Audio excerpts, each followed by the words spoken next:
Olá, pessoas! Dando continuidade aqui ao nosso curso livre sobre a história do feminismo, que eu acabei falando sobre o que seria, né? Mas esqueci de falar o título, que seria a história do feminismo, origens, desenvolvimento e desafios atuais. Então, portanto, como eu estou no segundo vídeo, né? Eu vou me deter mais acerca do desenvolvimento do feminismo, de acordo com o surgimento da segunda onda feminista. E aí eu vou discutir os anos 60, né? A conjuntura dos anos 60 e duas vertentes específicas dessa segunda onda feminista, que é o feminismo negro e o feminismo radical. Como eu havia falado no vídeo anterior, né, essa série de vídeos ela faz parte de um projeto que eu acabei tendo a oportunidade de desenvolver a partir da aprovação no edital Chica Barrosa, disponibilizado aqui pelo governo do estado da Paraíba. Então, mais uma vez, é relevante falar que esse vídeo está sendo realizado a partir de recursos da Lei de Emergência Cultural Aldir Blanc, que é a Lei Federal 14.017, aprovada em 29 de junho de 2020, e também com o apoio da Secretaria de Estado de Cultura e o governo do estado da Paraíba. Então, entrando aqui no nosso vídeo propriamente dito, em que eu vou falar acerca do desenvolvimento do feminismo ali nos anos 60, eu acho primeiro importante a gente entender o que se passou também nos anos 50 que repercutiu na década posterior e deu origem a essa segunda onda feminista. E aí vale lembrar que a década de 50 é entendida por alguns intelectuais como a era de ouro do capitalismo, né? Porque o mundo havia acabado de sair da Segunda Guerra Mundial, né? Então, naquele momento, principalmente os países ali do centro do capitalismo, né? E especialmente os Estados Unidos, estavam vivendo um momento de prosperidade econômica em que foi possível ampliar os direitos sociais, trabalhistas e também das mulheres para a classe trabalhadora, aumentando relativamente o nível de vida dessa classe trabalhadora e também o seu padrão de consumo. Só que esses direitos eles foram ampliados e foram aplicados a uma parcela social muito restrita dessa classe trabalhadora, que era aquela classe trabalhadora formalizada, né, em sindicatos, geralmente homens brancos. O que, com a explosão, o boom populacional dos anos 60, acabou entrando em contradição com o próprio modo de vida capitalista. Porque o boom populacional ele foi acompanhado da experiência urbana de grupos sociais marginalizados que não eram necessariamente aquela parcela formalizada da classe trabalhadora, né? Então, esses grupos sociais marginalizados tinham experiências diferentes, tinham identidades diferentes daquela classe trabalhadora tradicional. Então, o que acontece? Vendo a sua marginalização dentro da própria classe trabalhadora, esses grupos passam a lutar pelos seus direitos, né? A lutar pelo reconhecimento como indivíduos e pelo seu direito à cidadania, né? Então, dentro desse grupo existiam as mulheres, que tiveram uma forte participação nesse processo e foi a partir daí que o feminismo ele se reinventou e deu origem à sua segunda onda, que desembocou também na proliferação de correntes, de vertentes dentro do próprio movimento feminista. Como essa pluralidade de vertentes é muito grande, não teria como eu me deter aqui para tentar destrinchar uma por uma. Então, eu vou me deter mais especificamente naquelas duas correntes que eu acredito ser as mais expressivas daquele momento histórico, né? Que é o feminismo radical e o feminismo negro. E mesmo assim, com um grau de simplificação muito grande, porque a própria complexidade dentro de cada vertente dessa é muito grande. Então, não teria como eu fazer apenas um vídeo curto explicando tudo. Então, as simplificações que eu vou me dispor a tratar sobre essas vertentes feministas, elas explicam em parte essa própria diversidade interna dessas vertentes, né? Então, antes de adentrar as especificidades dessas vertentes, eu acho importante falar que essa segunda onda ela nasce como uma crítica à universalidade com que a primeira onda se construiu. Porque, como eu havia falado, né, naquela primeira onda do feminismo não existia espaço para a gente entender a pluralidade das mulheres. Era a mulher, mas era a mulher branca da classe burguesa ou da pequena burguesia que falava de um lugar específico determinado na sociedade.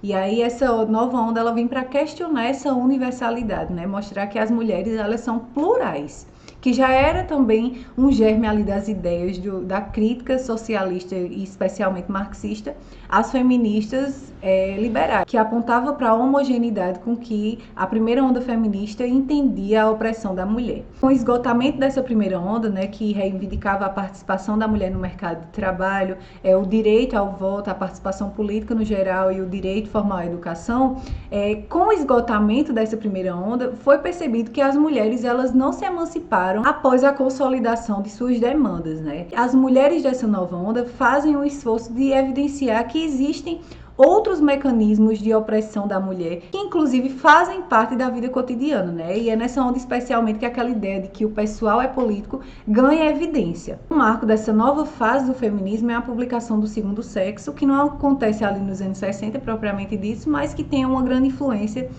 nesse momento histórico do feminismo. E aí, nessa obra, Simone de Beauvoir, ela vai fazer uma análise de como é construída, socialmente falando, né, a feminilidade que se dá em oposição ao homem. Então, a mulher ela seria construída como outro do homem, sempre a sua sombra. Essa obra ela é especialmente importante porque ela lança base para que essas feministas pensem, a partir dessa construção histórica e cultural da mulher, né, o que é ser uma mulher. E é nesse sentido que nascem as novas vertentes feministas. Então é nesse sentido que nasce o feminismo radical, né, que pretende fazer uma análise materialista da relação entre homem e mulher. Partem dali de um materialismo biológico que traz aquela tese de que a opressão da mulher ela tem raízes de gênero. É o que a gente pode ver ali na Firestone. Fala também em classes sexuais lá na dialética do sexo. Então uma das coisas que ela afirma é que para assegurar a eliminação das classes sexuais é preciso a revolução da classe baixa, no caso as mulheres, né? E a tomada do controle da reprodução, a restituição às mulheres da propriedade de seus próprios corpos, bem como o controle feminino da fertilidade humana, incluindo tanto a nova tecnologia quanto todas as instituições sociais na nutrição e da educação das crianças. Então, para ela, as posições diferentes que ocupam homens e mulheres na sociedade, né, se daria pela sua condição material de sexo que estaria em posição de inferioridade em relação aos homens na sociedade. E aí, nesse sentido, também tem a Beth Friedan, que escreve A Mística Feminina, né, em que ela analisa a infantilização das mulheres, que é aquela discussão que a gente fez parcialmente no vídeo anterior sobre a restrição da mulher à vida privada, no cuidado do lar e dos filhos. E aí, alguma das críticas a esse feminismo é algo que também dialoga com aquela primeira onda, né, em que, por exemplo, essa mística feminina que analisa o papel da mulher dentro da instituição familiar exclui a diversidade de experiências que existem entre as mulheres, porque essa experiência da vida doméstica é algo que se restringia àquelas mulheres brancas, né, da burguesia e, quando muito, da pequena burguesia. Então, as críticas gerais a essas feministas radicais, partindo do ponto de vista das mulheres da classe trabalhadora, das mulheres pobres, é que elas partem desse determinismo biológico, né, que acaba sendo um essencialismo por acreditar que as mulheres elas têm um interesse homogêneo em comum, que a gente vê de acordo com a crítica das próprias mulheres marxistas ali no início do século XX, que é algo que não se sustenta, né, porque historicamente essas mulheres da classe da burguesia se aliaram aos homens de sua classe contra as experiências da classe trabalhadora e especialmente contra as experiências das mulheres da classe trabalhadora. Então, essa oposição entre homem e mulher como grupos antagônicos que têm interesses diferentes, elas não se sustentam na realidade. E isso também é algo que acaba individualizando a questão, né? Porque quando você acaba opondo homens e mulheres, você esquece das estruturas econômicas, políticas, sociais, culturais que estão na base das relações sociais entre esses dois grupos. Isso sem falar na relação direta que elas fazem entre sexo e gênero, que a gente sabe hoje em dia que é algo que não tem necessariamente uma correspondência, né? Mas como eu falei, né, o feminismo radical foi apenas uma das vertentes das muitas que apareceram ali nos anos 60. E agora eu vou falar sobre o feminismo negro, né, que é quando as mulheres negras elas passam a teorizar sistematicamente sobre a sua condição, sobre a sua especificidade dentro da sociedade, através dos elementos de raça e de gênero. Então, essas mulheres buscam evidenciar como as diferentes opressões elas se cruzam, como as diferentes opressões elas potencializam umas às outras, né? E aí é importante a gente lembrar aqui o conceito de interseccionalidade que foi cunhado pela Kimberly Crenshaw, em que ela buscava inicialmente evidenciar as falhas da lei, né, que faziam uma separação entre a discriminação de gênero e a discriminação racial, evidenciando como as mulheres negras estavam vulneráveis nesse sentido, porque elas eram inviabilizadas, né, eram invisíveis perante a lei. Então, de acordo com a própria definição da Kimberly, a interseccionalidade é uma conceituação do problema que busca capturar as consequências estruturais e dinâmicas da interação entre dois ou mais eixos da subordinação. Ela trata especificamente da forma pela qual o racismo, o patriarcalismo, a opressão de classe e outros sistemas discriminatórios criam desigualdades básicas que estruturam as posições relativas das mulheres, raças, etnias, classes e outras. Só que a interseccionalidade, né, que é uma ferramenta de análise da realidade social, ela não parou. Ela não se deteve apenas em analisar as falhas da lei. E aí esse conceito ele foi desenvolvido através do pensamento feminista negro, né? Em que outras mulheres acabaram dando suas contribuições, puderam desenvolver tanto o conceito como a produção intelectual sobre sua especificidade, né, como grupo social na sociedade de classes. E alguns pilares constitutivos desse pensamento feminista negro é a autodeterminação, né, a autoafirmação de si que essas mulheres passam a empreender. Porque até então, quem falava sobre mulheres, geralmente ou eram os homens, né, que era algo tradicional já, ou em feministas brancas, né, as feministas liberais, as feministas radicais e por aí vai.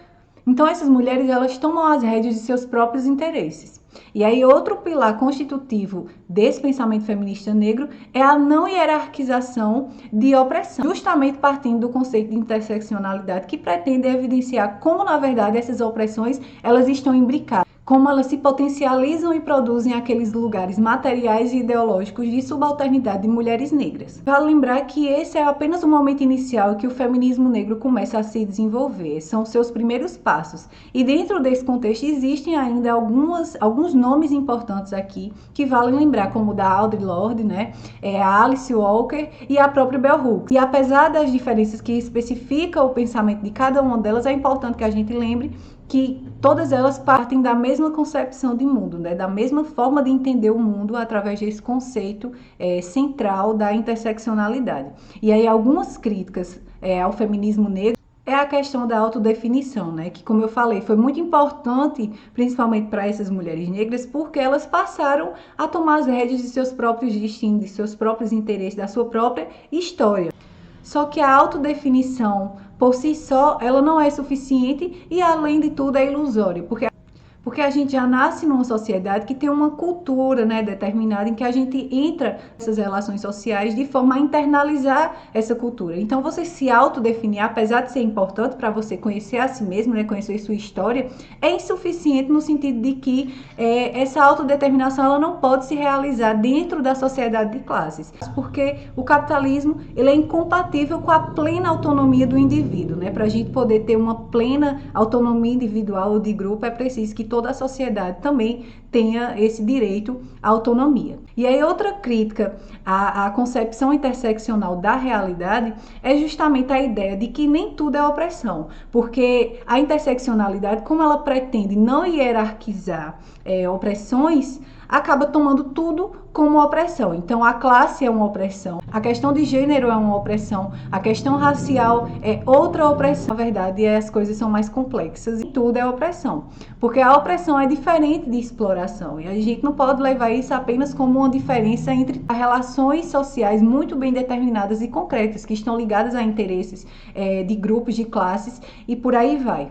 E aí a opressão, ela é fruto daqueles resquícios das relações sociais pré-capitalistas que o capitalismo acaba incorporando para marginalizar ainda mais esses grupos sociais e oprimidos, né? Então, através da opressão de gênero, por exemplo, o capitalismo ele consegue explorar a força de trabalho das mulheres de maneira mais intensa. Válido ressaltar que a opressão ela não tem um fundamento material, né? São apenas argumentos pseudocientíficos que acabam por produzir aqueles lugares materiais e ideológicos de subalternidade desses grupos sociais marginalizados. Então, as mulheres elas não são diferentes dos homens por uma questão biológica, por uma questão física. Não existe nenhum argumento científico que comprove a inferioridade da mulher em relação ao homem. Já a relação de classe é algo que tem um fundamento material, porque para existir uma classe social de proprietários, ou seja, de burgueses, é preciso que exista uma classe social de despossuídos, ou seja, de trabalhadores que precisam vender sua força de trabalho para poder lutar pela sua existência dentro da sociedade, né? Então, aí tem uma relação direta, porque são grupos sociais antagônicos, ou seja, sem a existência de um, não existiria o outro. Então, na questão da exploração de classe, existe uma relação direta de dependência e também uma relação antagônica, porque, como eu falei, dependência porque sem o rico não existe o pobre, e antagônica porque essas duas classes sociais ocupam lugares que se excluem, né, dentro da estrutura social. E é por isso que a relação de classe tem uma natureza de exploração, porque a classe proprietária ela se apropria daquele excedente de trabalho, né, da mais-valia do trabalhador, para continuar com seu privilégio de classe. Além disso, não tem como a gente não hierarquizar opressões, não no sentido de dizer que uma é mais opressiva ou que um grupo social ele sofre mais que o outro ou não, mas no sentido da gente entender como a classe tem uma centralidade em relação a como essas opressões elas são experienciadas. Porque uma mulher rica, ela sofre a opressão de gênero, só que ela não sofre essa opressão de gênero da mesma que uma mulher pobre. Então, entre exploração e opressão, existe uma relação dialética aí que define como elas serão experienciadas por esses grupos sociais marginalizados, né? Por isso que é importante a gente entender a diferença entre opressão e exploração, porque essas opressões elas não param no ar, elas estão inseridas numa base, ou seja, na forma que a vida social é produzida e reproduzida dentro da sociedade de classes. E aí, pessoal, por aqui eu encerro a análise crítica, né, dessas duas vertentes do feminismo.